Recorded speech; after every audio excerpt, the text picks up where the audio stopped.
الرحمن الرحیم قائد تجھے سلام۔ ناظرین، سچ ٹیلی ویژن کی جانب سے قائد اعظم کی اینیورسری پر یہ خصوصی سیریز اور اس کے ساتھ میں ہوں آپ کا میزبان اظہر علی عابدی اور سلام عرض کرتا ہوں۔ ناظرین، سچ ٹیلی ویژن کی روایت جو ہم ہر پروگرام میں آپ سے عرض کرتے ہیں کہ ہمارے قومی تہوار، قومی ایام، مذہبی ایام ہم بھرپور پروگرامز لے کر آتے ہیں، اور اس سے بھی بڑھ کر سچ ٹی وی کی روایت کے اس شعبے کے ماہرین آپ کی خدمت میں لاتے ہیں۔ قائد اعظم پر گفتگو، آپ ہمارا پروگرام سچ سویرا بھی دیکھتے ہیں، دیگر پروگرامز بھی آپ دیکھ رہے ہیں قائد اعظم کے حوالے سے۔ اس پروگرام میں یہ جو سیریز ہے، ہم نے تھوڑا سا انوویٹیو رستہ اختیار کیا اور قائد اعظم کی کچھ تقاریر چنی، اور ہر پروگرام میں ایک تقریر پر بات کرتے ہیں، اور اس حوالے سے جب دوسری تقریر اسی حوالے سے آئیں تو اس کا ذکر بھی ہو جاتا ہے۔ اور اس پروگرام کو اور موضوعات چننے کی اس نہج کو ہمارے ناظرین نے بہت پسند کیا۔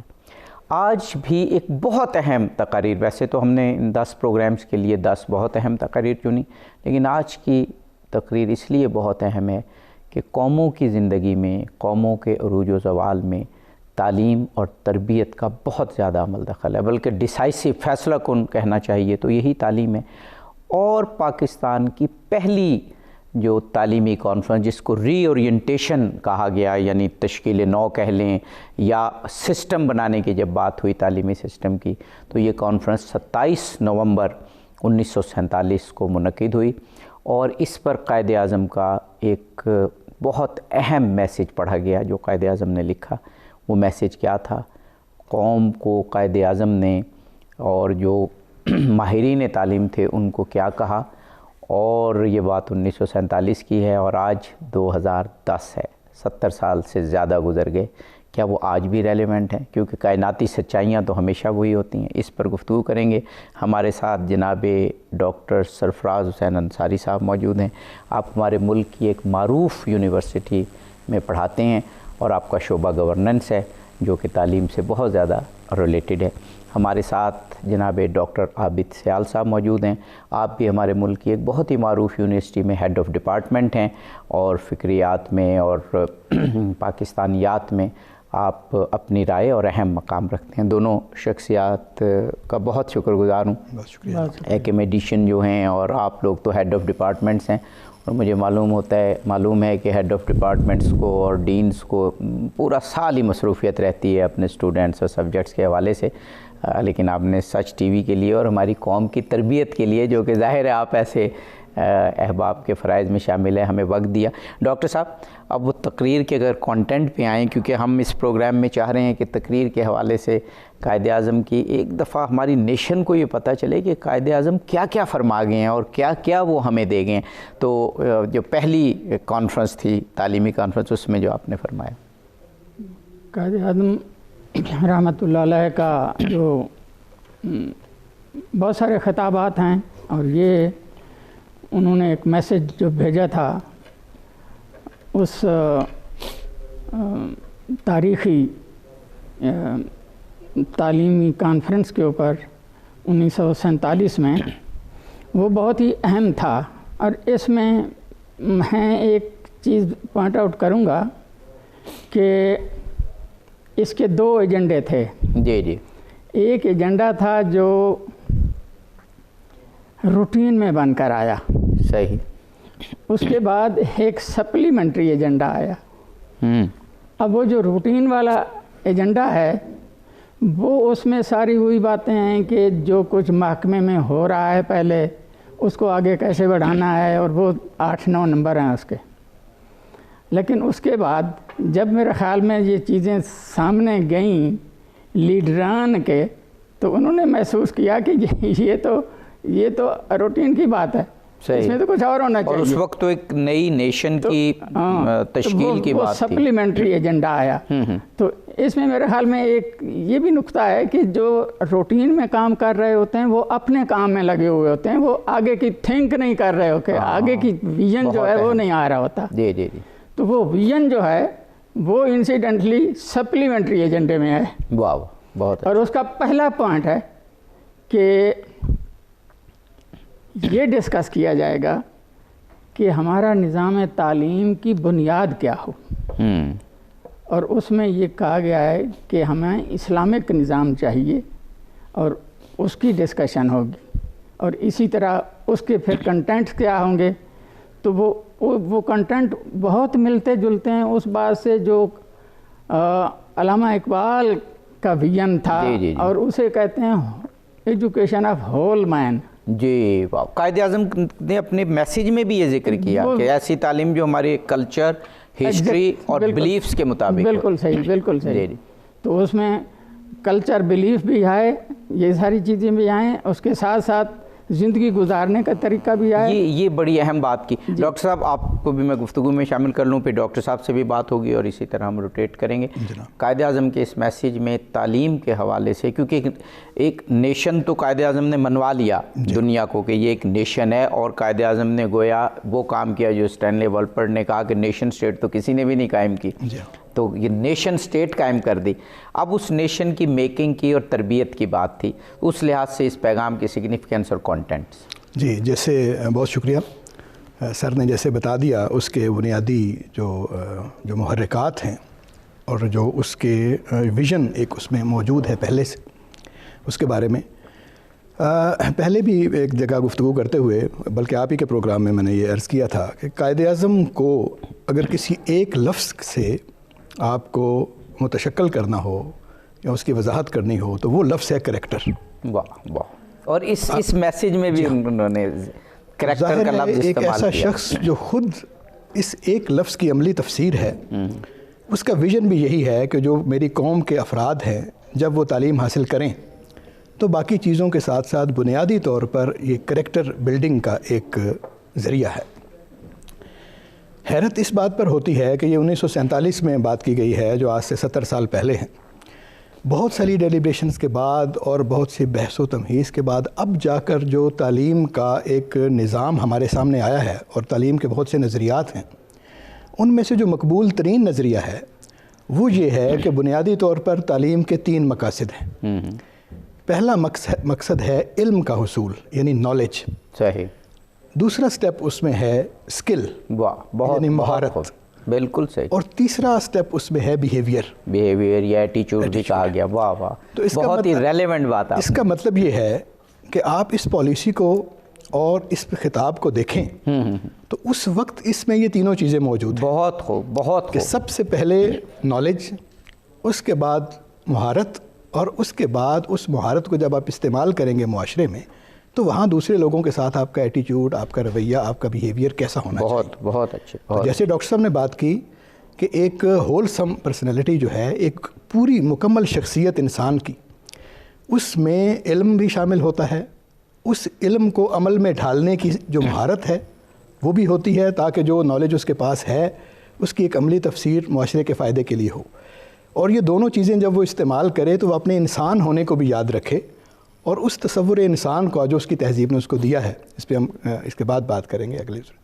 تو یہ تینوں چیزیں میرے خیال میں اس میں اس وقت موجود ہیں، اور قائد اعظم کے اس مختصر سے پیغام میں جس جامعیت کے ساتھ ان چیزوں کو ایڈریس کیا گیا ہے، یہ ایک ان کے جو بصیرت ہے اس کا ایک بہت اچھا ثبوت ہے۔ ڈاکٹر صاحب، آپ کیا سمجھتے ہیں، آپ دونوں حضرات ماہرین تعلیم ہیں، کہ قائد اعظم کی یہ تقریر جو پہلی ایجوکیشن کانفرنس، اور جسٹ اگست میں پاکستان بنا، نومبر میں یہ کانفرنس ہوئی، لیکن یہ تقریباً آپ سمجھیں کہ 73 ایئرس، 73 سال پہلے کی بات ہے، تو کیا اس کے جو کانٹینٹس ہیں وہ بالکل پرانے ہو گئے ہیں یا آج کے دور میں بھی اسی طرح ریلیونٹ ہیں جن پوائنٹس کو قائد اعظم نے بیان کیے؟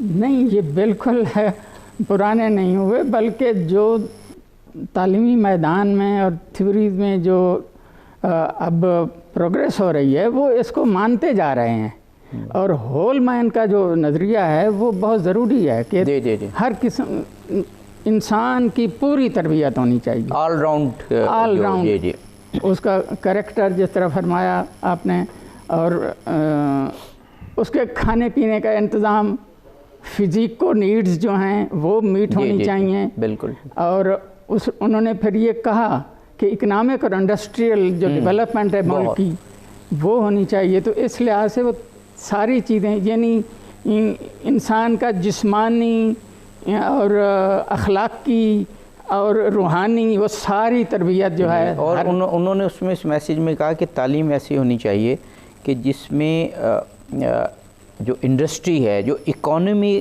کی ایکٹیویٹی ہے، اور انہوں نے اس کو بیک بون قرار دیا اس وقت، حالانکہ وہ انڈسٹریل ریولوشن اور آئی ٹی کا ریولوشن اور نالج بیسڈ اکانومی یہ تو بہت بعد کی بات ہے، یعنی جدید دور کی، لیکن انہوں نے اس میں ذکر کیا کہ اکانومی اور انڈسٹری یہ ملک کی بیک بون ہے، ہمیں ایسی تعلیم دینی ہے جس میں اکانومی پراسپرس ہو. بس یہی ہے نا کہ جب وہ ہول مین والی تعلیم ہوگی، ہولسم تعلیم ہوگی، تو اس میں فزیکو نیڈز جو ہیں، فزیکل نیڈز جو ہیں انسان کی، جو جسمانی نیڈز ہیں، وہ تو انہی چیزوں سے پوری ہوں گی نا. جب آپ کی انڈسٹری ہوگی اور آپ کی اکانومی بہتر ہوگی ملک کی، اور اس کے اوپر یہ ہے کہ پھر جس طرح پروفیسر صاحب نے فرمایا کہ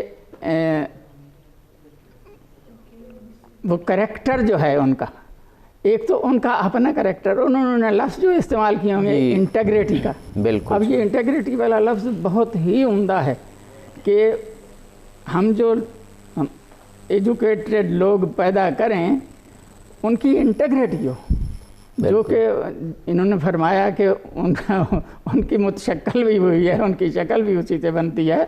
تو اس لحاظ سے انہوں نے تینوں چیزوں پر زور دیا، اور تینوں ہی چیزیں جو ہیں اب جب کہ خلفشار پیدا ہو گیا ہے، خاص طور پر قدروں میں خلفشار پیدا ہو گیا ہے، تو اس سے اب زیادہ زور دیا جا رہا ہے کہ انسان جو ہوں وہ کریکٹر والے ہوں، سیلف سیکریفائس کا مادہ ہو ان میں، دوسرے کا خیال رکھیں وہ. تو اس لحاظ سے میں سمجھتا ہوں کہ انہوں نے ساری چیزوں پر احاطہ کیا، اور اس لحاظ سے کہ انسان کی جسمانی، اس کی اخلاقی اور اس کی روحانی جو ضروریات ہیں، تربیت ہے، وہ پوری ہو. گفتگو جاری ہے، ہمیں ایک وقفہ لینا ہے، وقفے کے بعد انشاءاللہ واپس آتے ہیں. ناظرین، قائد اعظم کی ایک بہت اہم تقریر پر جو تعلیمی پالیسی کے حوالے سے تھی، اور آج بھی وہی بات ہو رہی ہے کہ اگر ملک کی تعلیمی پالیسی بہتر نہیں ہوگی اور وہ ہماری قومی منگوں کی ترجمان نہیں ہوگی تو قوم ترقی نہیں کر سکتی. قائد اعظم اس بارے میں کیا گائیڈنس دے گئے ہیں؟ کچھ ذکر ہوا، کچھ انشاءاللہ وقفے کے بعد ذکر ہوگا.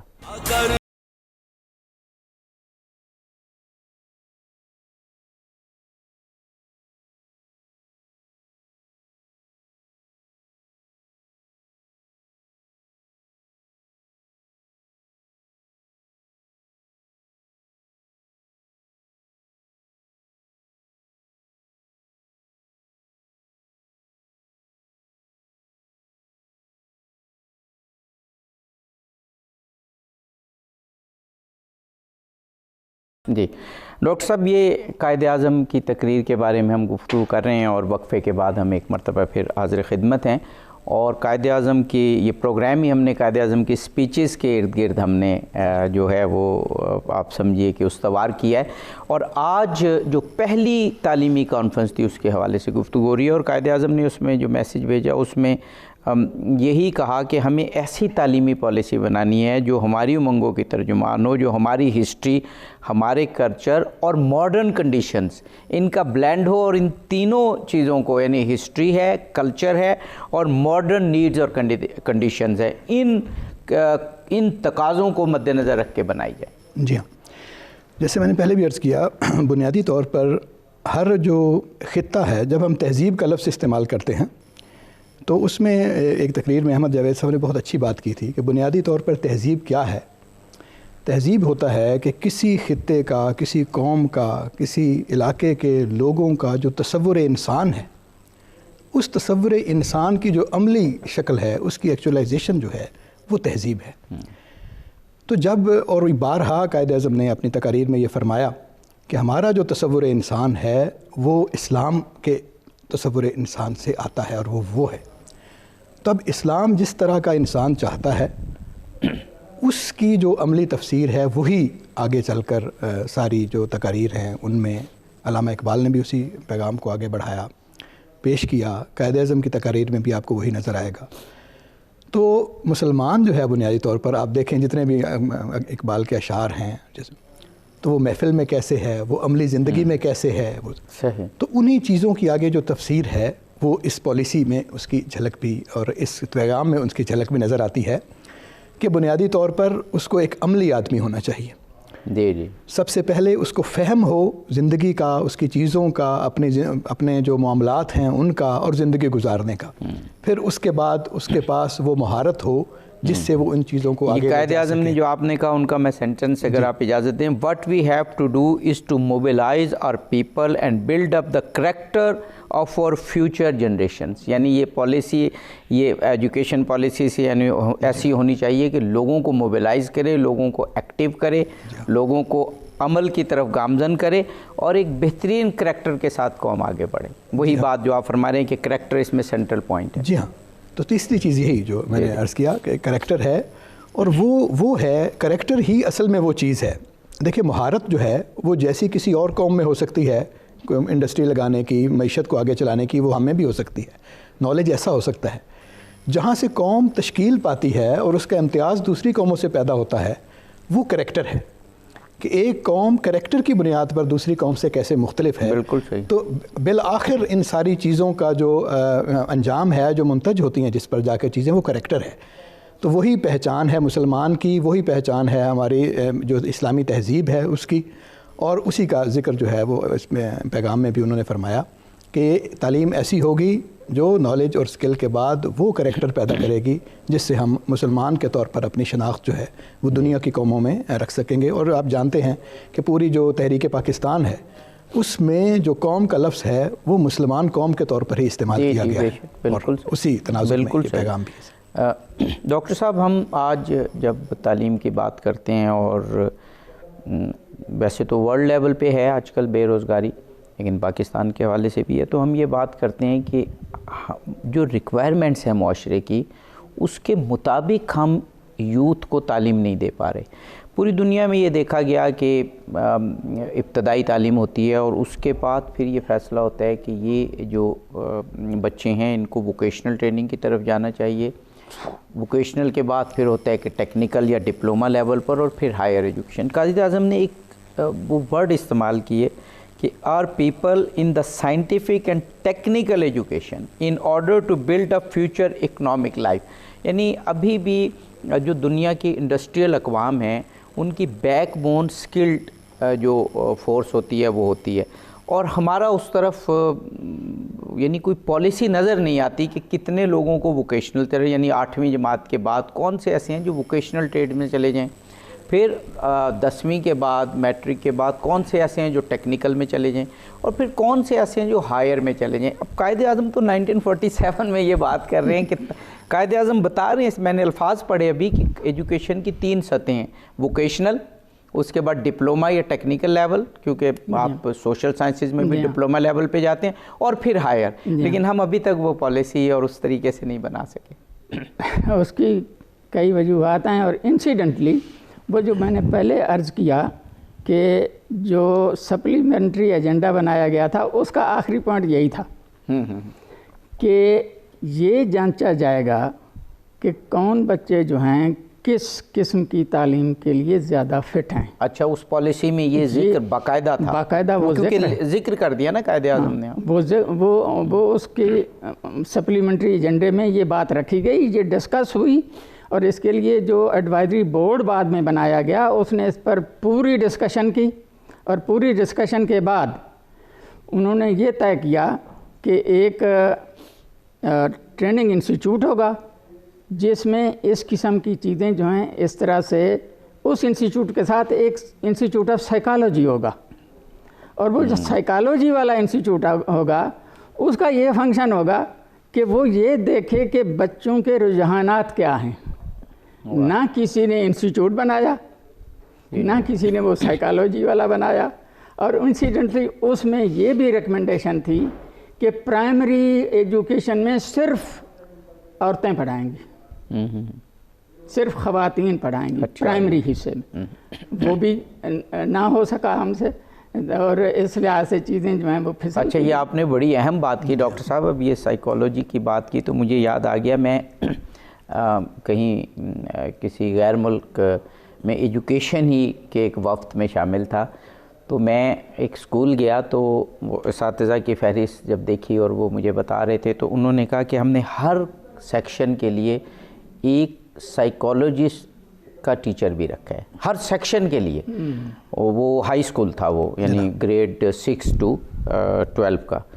تو میں نے کہا یہ کس لیے ہے؟ تو کہتے ہیں کہ ہر بچے کا ایپٹیچیوڈ ڈیفرنٹ ہے, ہر بچے کا, پھر انہوں نے بتایا کہ بیک گراؤنڈ ڈیفرنٹ ہے, مختلف فیملی سے آتے ہیں تو ان کو کچھ پرابلمز رہتے ہیں. تو جس کو جو پرابلم ہو یا ٹیچر خود کلاس انچارج آئیڈینٹیفائی کرے تو وہ ان کو اس سائیکالوجسٹ کے پاس بھیج دیتے ہیں اور وہ پھر ان سے باقاعدہ انٹریکٹ کر کے اور ان بچوں کے پرابلم دور کرتے ہیں. میرے ساتھ ایک پرنسپل بھی تھے تو میں نے ان سے کہا کہ آپ کے اسکول میں یہ ہے, تو وہ کہنے لگے کہ میرے پاس کوئی 18 سیکشن ہیں, اگر میں 18 سائیکالوجسٹ رکھوں گا تو ہمارا جو کلچر ہے اس کے مطابق کام تو انہیں ہوگا ہی نا, تو وہ پھر 18 بیٹھ کے خالی ذہن کو ایسی چیزیں کرتے رہیں گے کہ میں پرابلم میں آ جاؤں گا. تو میرا خیال ہے کہ یہ جو ابھی بات کی کہ یہ بہت ضروری ہے کہ تعلیمی پالیسی میں ان چیزوں کو انکلکیٹ کیا جائے. جی ہاں, اصل میں دیکھیں بنیادی چیز ہے, جب پہلے تو ہم تصورات پہ بات کرتے رہے ہیں, اب ہم اس کے عملی پہلو کی طرف آتے ہیں. ایک تو یعنی خوش قسمتی بھی ہے اور بدقسمتی بھی ہے. خوش قسمتی یہ ہے کہ ہمیں ایسا لیڈر ملا جس کا ایسا ویژن ہے کہ اس وقت اس نے جو بات کی وہ آج تک ویلڈ ہے. بالکل صحیح. دوسری دوسری بدقسمتی ہے جس کی وجہ سے وہ ویلڈ ہے, وہ یہ ہے کہ ہمارے حالات ابھی تک وہی ہیں کہ 70 سال پہلے ہوئی ہمارے بارے میں جو بات ہے اب بھی وہی صحیح ہے. بالکل صحیح. تو یہ اس کا دوسرا پہلو ہے. لیکن میرا خیال یہ ہے, میں جب چین میں تھا تو وہاں پہ جا کے میں نے جو ان کا ایجوکیشن سسٹم ہے اس کو جب دیکھا تو اس پہ میری جو رائے ہے وہ ایک جملے میں یہ ہے کہ سسٹم وہ ہوتا ہے جو درمیانے درجے کے آدمی سے بھی کام لے لے. جی بالکل ٹھیک. کیونکہ جو کریم ہے, جو اعلیٰ درجے کے لوگ ہیں, ان میں اللہ تعالیٰ نے صلاحیت زیادہ دی ہے, ان کے پاس سکل, ان کے پاس خدا داد صلاحیت ایسی ہوتی ہے کہ وہ ہر طرح کے نامساعد حالات کو, مصائب کو چیر کر کاٹ کر اپنا رستہ بنا لیتے ہیں اور کچھ نہ کچھ کر کے دکھا دیتے ہیں. صحیح. سسٹم کا کام یہ ہے کہ ایسے لوگ جو میڈیوکر ہیں, جو درمیانے درجے کے ہیں, اور وہ بڑی تعداد میں ہوتے ہیں. اگر آپ نارمل ڈسٹریبیوشن میں دیکھیں وہ اس کو 20-80-20 تھیوری کہا جاتا ہے. 20 باٹم اور پھر جو درمیان میں اس کا مطلب ہے 60 اور کہ اگر آپ کا سسٹم موجود نہیں ہے کسی بھی چیز میں تو آپ اپنے 60% لوگوں کو ضائع کر رہے ہیں. بالکل. تو ہمارے نظام تعلیم میں جو بنیادی مسئلہ ہے اور جو قائد اعظم کے ان ارشادات کے اور ڈاکٹر صاحب نے جو اس کی وضاحت کی, ان سارے معاملات کے امپلیمنٹ نہ ہونے کی وجہ سے پیدا ہوا ہے کہ ہمارے 60% لوگوں کو پتہ ہی نہیں ہے کہ ہم نے جانا کدھر ہے. تو لہٰذا وہ دو قسم کے, ایک لیڈرز ہیں, دوسرا انسکلڈ لیبر ہے جو بالکل نیچے رہ جاتی ہے 20 والی. یہ جو 60% آپ کی اسکلڈ لیبر ہے, اس کے لیے اگر آپ اس کو ایڈریس کرنے کے لیے آپ ایک اچھا سسٹم, ایک پورے کا پورا میکنزم بنا لیں گے تو آپ کو اتنی بڑی ورک فورس, جس یوتھ پہ ہم کہتے ہیں کہ ہمارے پاس بہت زیادہ ہے اور اس کو ہم اپنی اسٹرینتھ سمجھتے ہیں, لیکن یہ بھی دیکھنا چاہیے کہ اس یوتھ نے کرنا کیا ہے. اگر وہ صرف انٹرنیٹ دیکھتی رہے گی, اگر وہ صرف یوٹیوب دیکھتی رہے گی, اگر وہ ایسے کریں گے ہوگی نہیں تو یہی ہو رہا ہے. تو ان کو ہمیں اسکلڈ لیبر میں ڈھالنے کی ضرورت ہے جو ہمارے اپنے لیے بھی فائدہ مند ہوں گے اور پوری دنیا میں بھی اگر وہ سرو کریں گے. تو جابس ایسی ہیں, جو مواقع ہیں روزگار کے وہ ایسے ہیں جو اسکلڈ لوگوں کے لیے ہیں. تو میرا خیال ہے, اور وہ آپ دوسرا جو ایڈورڈ کالج والی تقریر ہے اگر اس کو بھی ہم ساتھ اس کے ملا لیں تو یہ بات بالکل جیسے شروع میں ڈاکٹر صاحب نے بھی اشارہ کیا تھا کہ وہ جو پالیسی بنائی جا رہی تھی وہ ایسی تھی کہ ایک روٹین میں جیسے بنتی ہے. صحیح. تو قائد اعظم نے اس کو ڈسکریج کیا تھا کہ ہمیں ایسے لوگ نہیں چاہیے جو روٹین کا کام کرنے والے ہوں. تو انوویٹو لوگ جو ہیں اپنے اپنے فیلڈ میں, خواہ وہ مہارت والا آدمی ہے اس کو بھی انوویٹو ہونا چاہیے, لیڈرشپ والا آدمی ہے اس کو بھی انوویٹو ہونا چاہیے. اچھا, اس پہ ہم گفتگو کریں گے, ایک وقفہ لینا ہے اور اس کے بعد پھر انشاءاللہ جب ہم آئیں گے تو قائد اعظم کی جو باقی اس میں بڑی اہم پوائنٹس اور ہنٹس ہیں ان پر گفتگو ہوگی. ناظرین ہمارے ساتھ رہیے, جلدی واپس آتے ہیں.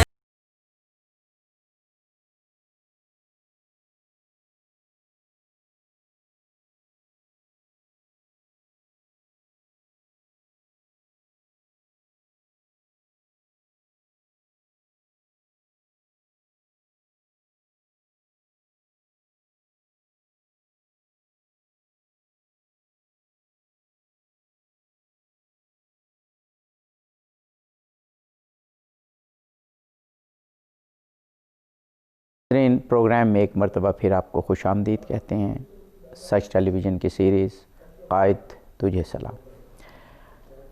قائد اعظم جو رہنمائی اپنی تقاریر کے حوالے سے، اپنے میسیجز کے حوالے سے، اپنے لیٹرز کے حوالے سے جو ہمیں دے گئے ہیں، اگر ہم اس کو پڑھیں تو کیونکہ کائناتی سچائیاں کبھی تبدیل نہیں ہوتی ہیں، اور قائد اعظم نے ہمیشہ سیاست بھی اصولی کی، اسٹرگل بھی اصولی کی، اور جب بھی قوم کو کوئی پیغام دینا چاہا تو پورے اپنے جو اصول اور پس منظر تھا ان کا، تعلیمی پس منظر تھا، جد و جہد کا پس منظر تھا، اسلام کی تعلیمات کے حوالے سے جو ان کا مطالعہ تھا، انہوں نے بہت سوچ سمجھ کے اپنی تقاریر کو لکھا، پڑھا اور اپنے میسیجز کو بھیجا، اور خوش قسمتی ہماری یہ ہے کہ وہ پیغامات، وہ تقاریر محفوظ ہیں، اور آج ہم انہیں 70 سال بعد ڈسکس کر رہے ہیں تو ایسے لگتا ہے جیسے آج کے حالات کے لیے انہوں نے یہ گفتگو کی، اور اسی پر ہم آگے اپنی گفتگو کو بڑھاتے ہیں۔ ہمارے ساتھ ڈاکٹر سرفراز حسین انصاری صاحب اور ڈاکٹر عابد سیال صاحب موجود ہیں جو ہمارے ملک کے ممتاز ماہرین تعلیم ہیں۔ ڈاکٹر صاحب،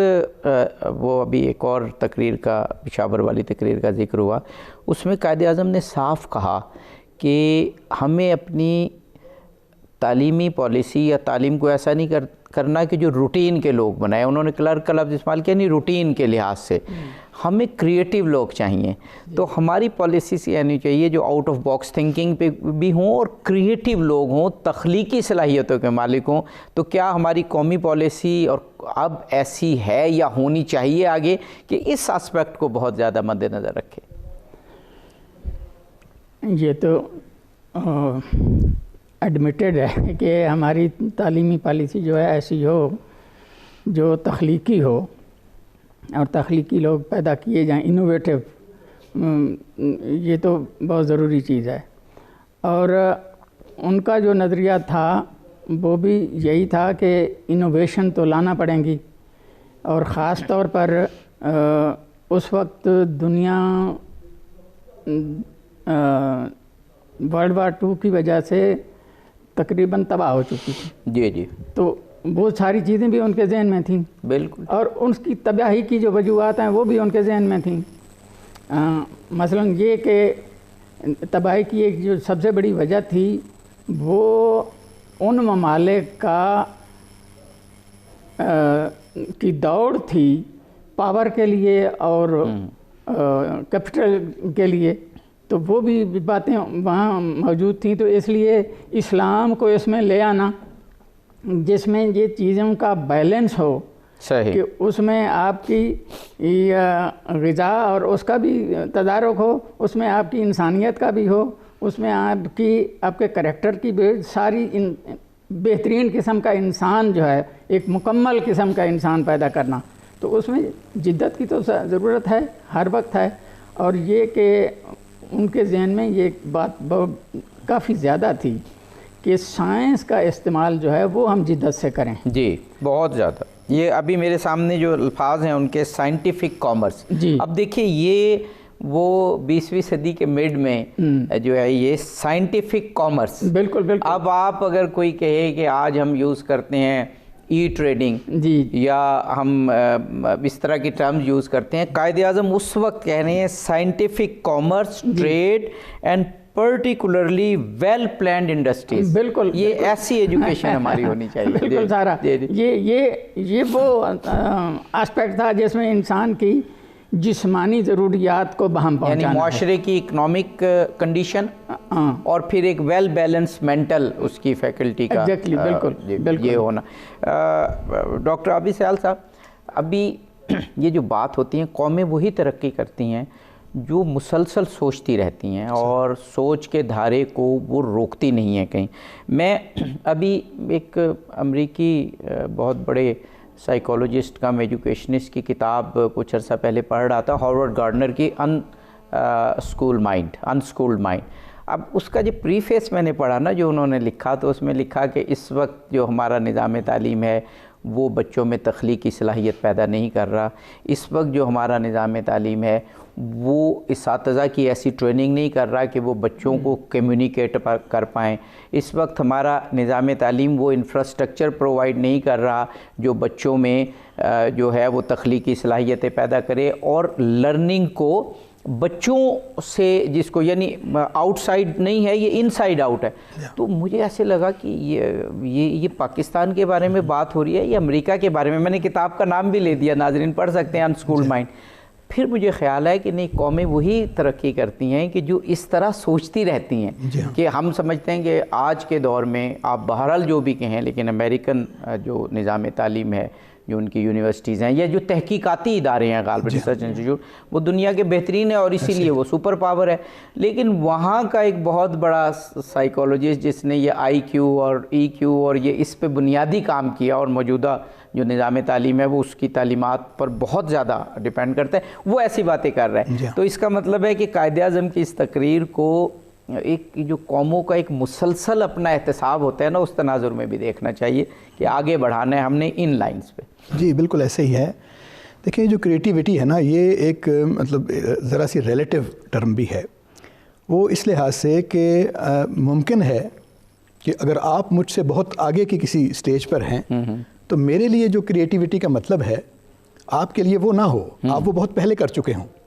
تو آپ جس جگہ پر ہیں اس سے آگے کریشن کی ضرورت ہے آپ کو. صحیح بات ہے. اور جو ہے کرتی ہے جو ہر زماں اپنے عمل کا حساب. جی یہ وہ قوم ہے جو اپنے عمل کا حساب ہر وقت کرتی ہے، اپنے آپ کو ایویلیویٹ کرتی ہے اور اگلے جو مدارج ہیں ان پر جانے کی تیاری بھی کرتی ہے اور اس کو پلاننگ بھی کرتی ہے.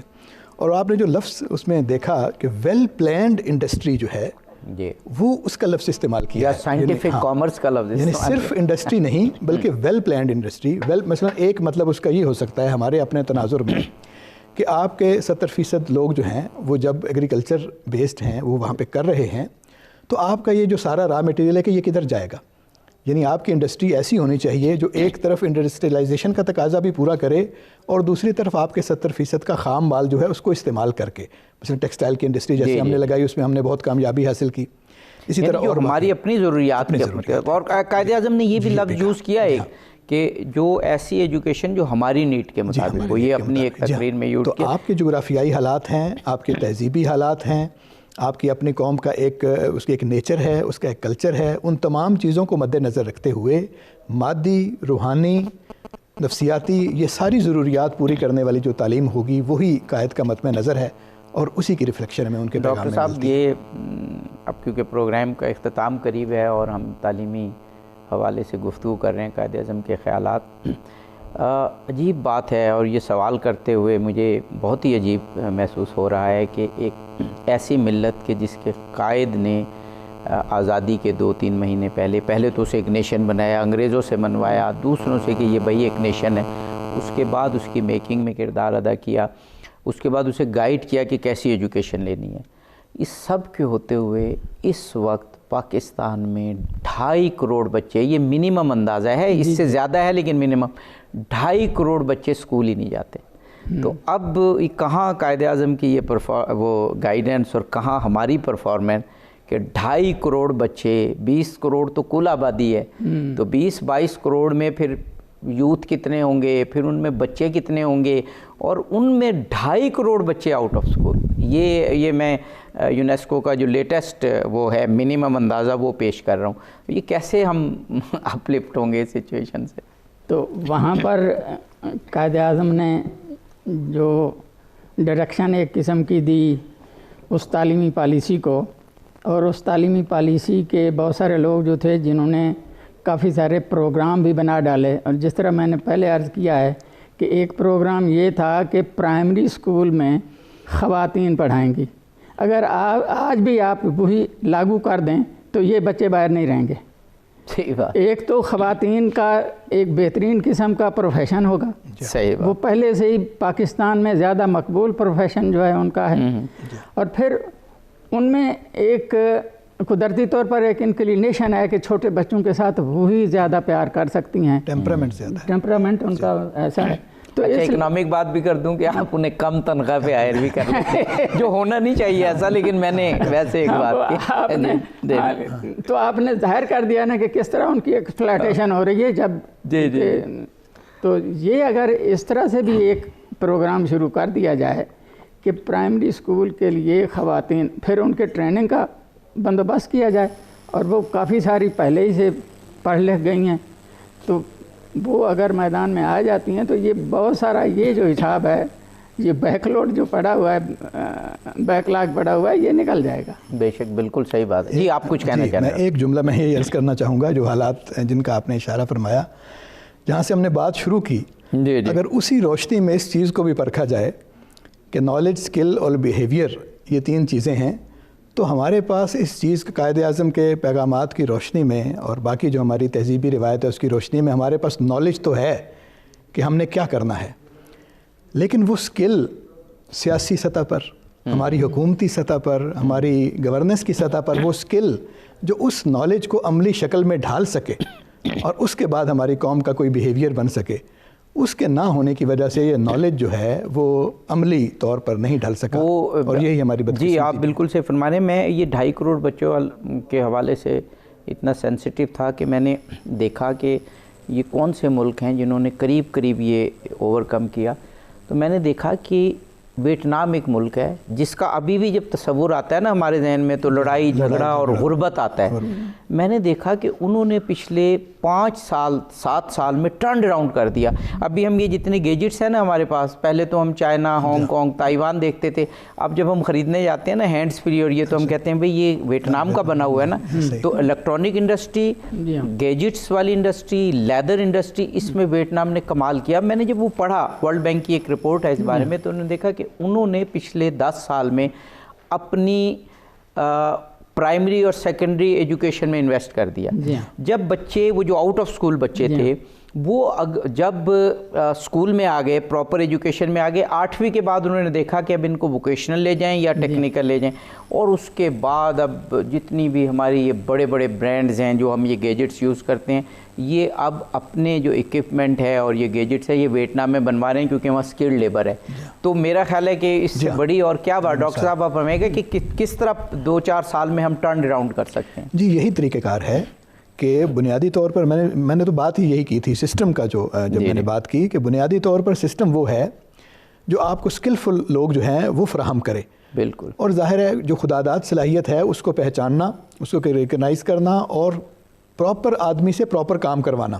جو ورکر ہے اگر آپ اسے لیڈر بنا دیں گے تو وہ ناکام ہو جائے گا۔ جی بالکل۔ جو لیڈر ہے اسے آپ ورکر بنا دیں گے تو وہ ناکام ہو جائے گا۔ تو جس آدمی کی جتنی صلاحیت ہے، جیسا اس کا بیہیویئر ہے، جس طرح کا اس کا ایپٹیچیوڈ ہے، اس کے مطابق اس کو لے کے ورکر بھی جائیں گے، اپنی کیپیسٹی میں لیڈر ہو سکتا ہے کیونکہ وہ اپنی ذات کا بھی لیڈر ہے اور اپنی کمیونٹی کا بھی لیڈر ہے۔ سر وہ تو انوویشن ہے نا سر، وہ کریٹیو ہو سکتا ہے، لیکن ظاہر ہے لیڈر اور چیز ہے۔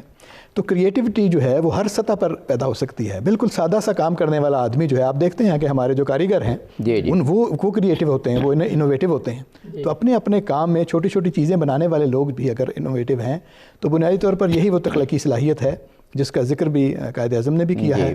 اور یہ ساری چیزیں جو ہیں، میرا خیال ہے جتنی بھی ہم نے باتیں کی ہیں، ڈاکٹر صاحب نے کی، میں نے کی، آپ نے کی، یہ ساری کی ساری جامعیت کے ساتھ قائد کی اس تقریب میں موجود۔ بہت شکر گزار ہوں ڈاکٹر عابد سیال صاحب آپ کا، ڈاکٹر سرفراز حسین انصاری صاحب آپ کا، آپ تشریف لائے اور قائد اعظم کی میں تو کہوں گا ایک بھولی بستی تقریر آپ نے جو ہے اس پہ بڑی خوبصورت گفتگو کی۔ یہ تقاریر ہیں جو ہمیں نکال کے اپنی قوم کو سنانی چاہیے، اور سچ ٹی وی یہ فریضہ ادا کر رہا ہے کہ اس پروگرام کی سیریز میں ہم 10 قائد اعظم کی تقاریر پر گفتگو کر رہے ہیں، اور کیا گائیڈنس قائد اعظم نے، کمال کے الفاظ ہیں جو قائد اعظم استعمال کرتے تھے۔ ناظرین، اپنے مہمانان گرامی کے شکریہ کے ساتھ، قائد اعظم جیسی تعلیم چاہتے تھے یا وہ تعلیم کے کون سے اسپیکٹس کو چاہتے تھے وہ ہم نے ذکر کیا۔